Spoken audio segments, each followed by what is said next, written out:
Micah Parsons. Well, you can't be. That's his leverage. His leverage is they can't win without him. I do think this. I do think the Cowboys are going to be better than what a lot of people project. I saw something where, the pundits think that the over-under is 7.5 wins on the Cowboys. I think they're going to be much better than that. I think they got a chance. Wow, let me be great. Damien, there's that. Were you listening? So after hearing those comments, do you agree that the Dallas Cowboys will be better than projected? Can you tell me if Dak Prescott going to play a full slate of games? Because if that's the case, Bet then yes, that. I do believe. Yeah, then absolutely, I do believe they'll be better than 7.5. Listen, man, we can talk about the defense, and those questions are going to be asked. But Dak Prescott, when healthy, all the man does is go out there and wins like 12 games and throws for 4,500 yards. And, now he has George Pickens to go along with CeeDee Lamb. I think this offense is going to be explosive. They're going to score a lot of points.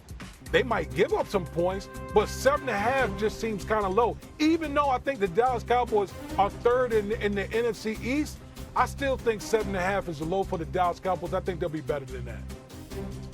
Yeah, I mean, you gave the biggest of caveats, big fella. Like Dak Prescott being healthy for all 17 games. Dak Prescott has missed at least 5 games in 3 of the last 5 seasons. And so I don't know how you can rely on that. And then also you have to bake into the fact that their backup situation at quarterback is sketchy to say the least, right? Like we saw Cooper Rush a couple of years ago step in and save the day, going 4-1 over a 5-game stretch when Dak was out of the lineup. Have you seen Joe Milton play this preseason? Yeah, it's not great. So I don't have any confidence in the Dallas Cowboys being able to keep Dak Prescott in the lineup. You see what's going on with their offensive line. They got to replace Zach Martin. Their starting left tackle has missed the majority of training camp due to injury. So I just can't bet on the Dallas Cowboys to achieve anything of consequence. So, yeah, when it comes to the over-under on a win total, I'm absolutely going to the under. I have to believe it before I see it with these Dallas Cowboys. Which means you'll never believe it because you'll never see it.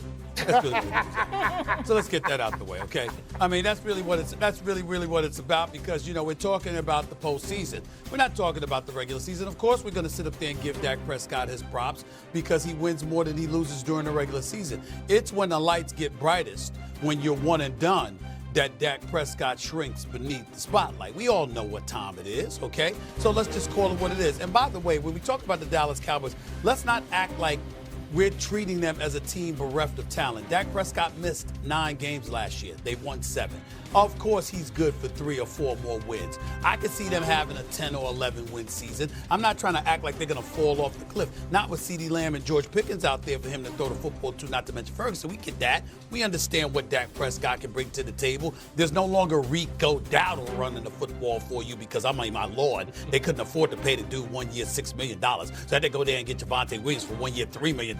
We understand. I mean, what they really saved there, right? Okay, they really did something well there. In the end, what it comes down to is this. Just an interesting stat to throw out to y'all. Most first-team All-Pro players since 1996. The Baltimore Ravens, 2 Super Bowl appearances, 5 conference title games. The Chiefs, the Ravens had 27 All-Pros. The Chiefs had 24 All-Pros, 5 Super Bowl appearances, 3 Super Bowl titles, 7 conference title games. And number 3rd on the list is the Dallas Cowboys, tied with the New England Patriots. 23 first-team All-Pros on their squad since 1996. Patriots, 10 Super Bowl appearances, 6 titles, 14 conference title games. The Dallas Cowboys, 0 Super Bowl appearances, 0 conference title games. You see, the point of all of this is we can look at it this time of the year and say, hey, they got a chance. They got a chance. They really got a chance. Right? Because they bring you a roster. But when it really, really counts, they're not there. It's that simple. That's all I got to say.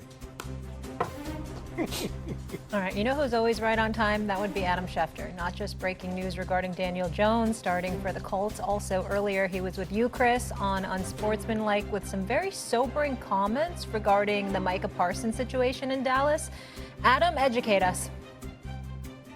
Today, I feel comfortable saying I don't think he'll finish his career in Dallas. Today, I feel comfortable saying that. Now, I reserve the right to change my mind. All of a sudden, the Cowboys step up and negotiate. But the way things have gone this offseason, the way people are talking, the way things sound, yeah, I would think that there is a real possibility that if he plays this season, that this potentially could be the last year for Micah in Dallas. Yes.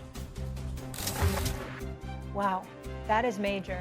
Stephen A., everybody has a threshold for disrespect, and we just heard Adam Schefter that he doesn't think he'll finish his career in Dallas. Your reaction to that?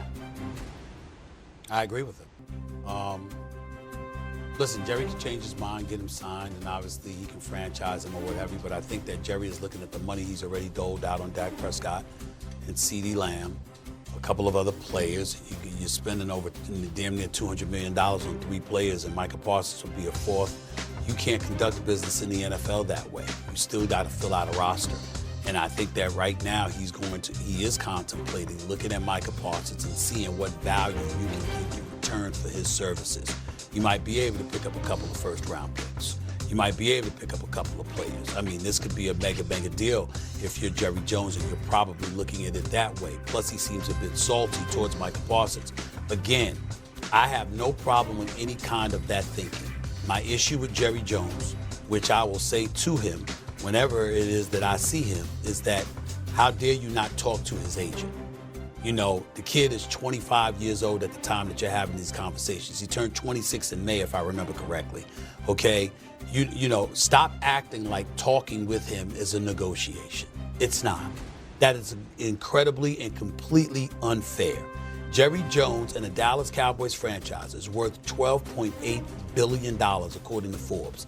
They have elevated by $9.4 billion since last winning a Super Bowl on January 28, 1996. They are the most prestigious franchise, arguably, in all of sports. And Jerry Jones is at the head of all of it as a marketing and business genius. Why are you acting like you're playing fair when you were negotiating with a 26-year-old football player about his on-field performance and what that level of compensation should look like? That is incredibly unfair.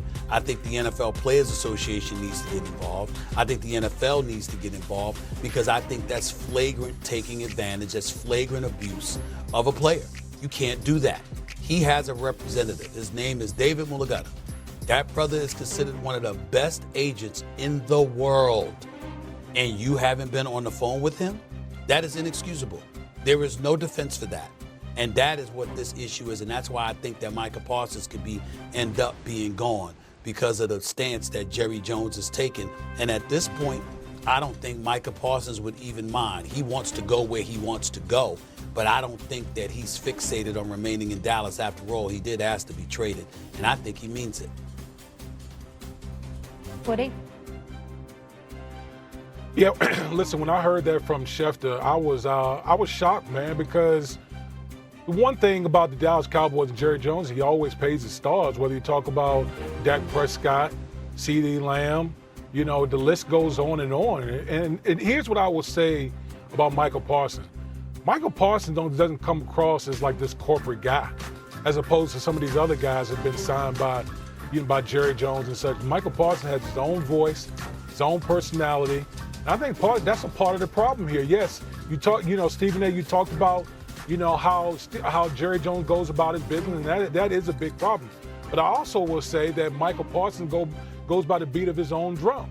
And I don't think Jerry Jones really likes that all that much. And so now you got 2 big personalities with the Dallas Cowboys that can't come to a resolution.